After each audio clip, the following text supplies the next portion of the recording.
감사는 모든 사람이 다 해야 됨을 알아야 됩니다. 하나님께서는 1년에 3차례씩 명절을 지킬 때 남자들에게 명령했어요. 꼭 하나님 앞에 나와서 얼굴을 보이라 하라. 그래서 무교절, 칠칠절, 초막절이 되면 남자들은 예루살렘 성전에 꼭 가서 제사를 드리고 하나님께 얼굴을 보여야 했습니다.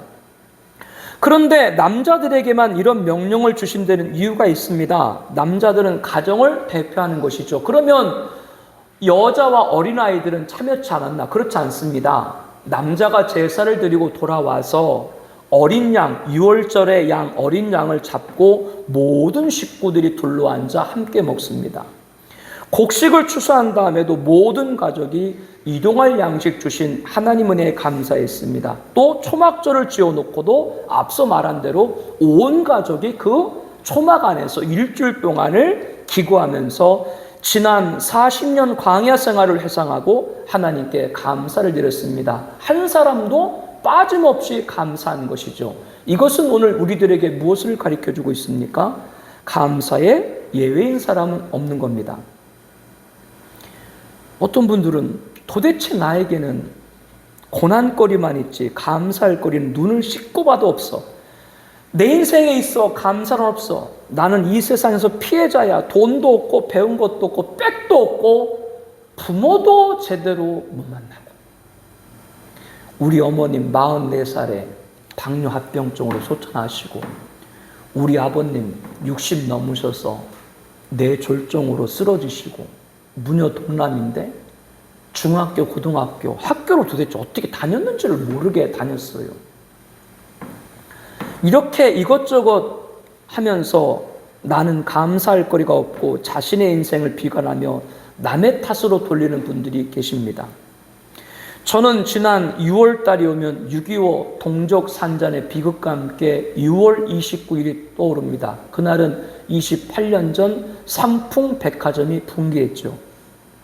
6.25 전쟁 이후 단일 사건으로 최대한 502명의 사상자가 발생했습니다. 사망자가 발생했습니다. 당시 백화점 측이 붕괴 징후를 알고도 자신들만 피하고 거기 백화점 안에 있는 많은 고객들은 그대로 방치한 사실이 드러나면서 국민들이 분노와 통안의 눈물바다로 몰아넣었습니다. 그러나 그때 502명이란 생명이 숨진 것과 비교할 수도 또 바꿀 수도 없지만 사고 후 캄캄한 매몰 현장에서 10여일 만에 빛을 보게 된 한 분이 계시고 또 14일 만에 구조된 분이 계시고 그리고 무려 17일 만에 극적으로 구출되어서 삼풍 참사 백화점 최후의 생존자도 계십니다. 그러면 우리가 그 세 분을 생각을 할 때 이분들은 모두 사고 당시 기억으로 정신적 고통이 있긴 하지만 아직 건강하게 잘 지내고 있다. 그런 소식을 가끔 전해 들어요. 감사한 일이죠.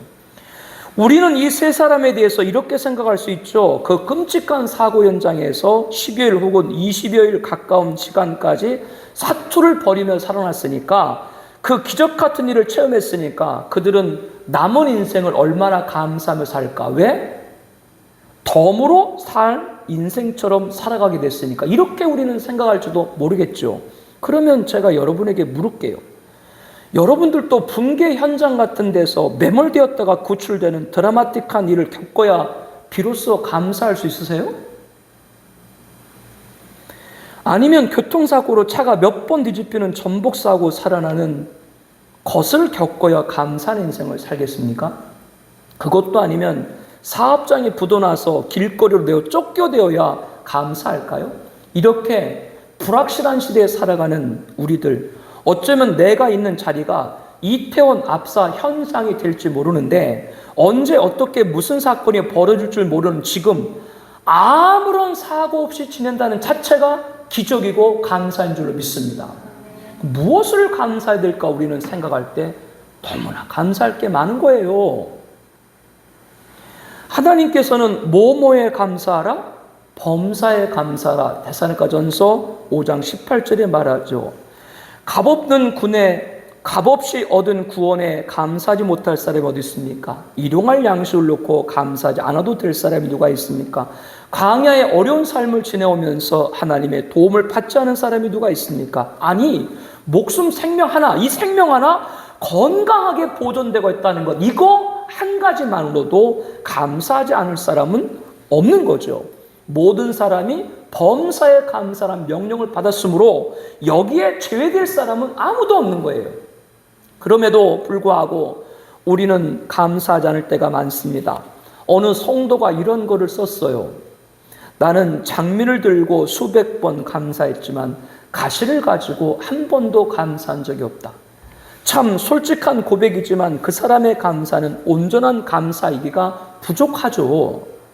우리는 하나님 앞에 장미를 놓고도 감사해야 되지만 가시를 놓고도 감사해야 될 줄로 믿습니다. 길가에 장미꽃 감사, 장미꽃 가시 감사, 따스한 사랑의 가정 일용할 양식 감사, 기쁨과 슬픔도 감사, 하늘 평안을 감사, 내일의 희망을 감사, 영원토록 감사해. 눈물이 무지개로 바뀌는 놀라운 은혜를 체험하기 원한다면 장미와 가시를 동시에 놓고 감사할 수 있어야 됩니다. 라일락 알아요? 라일락? 네, 봄에 피는 라일락. 라일락 향기 좋죠? 사랑을 알으려면 라일락 향기를만 맡으면 안 돼. 라일락 잎새 한번 씹어봐. 얼마나 쓴 줄 알아요? 쓴 것도 알아야 사랑이 되는 거예요. 모든 사람이 평생 장미만 들고 화려한 인생을 사는 것이 아니에요. 하나도 이해 없이 가시에 찔리는 삶을 살게 되어 있어요. 그런 삶이 와요. 고통을 당한다는 것이죠. 그러나 그 안에도 누구 없이 하나님 뭐라 그랬어요? 범사에 감사하라 라고 말씀을 하신 것이죠.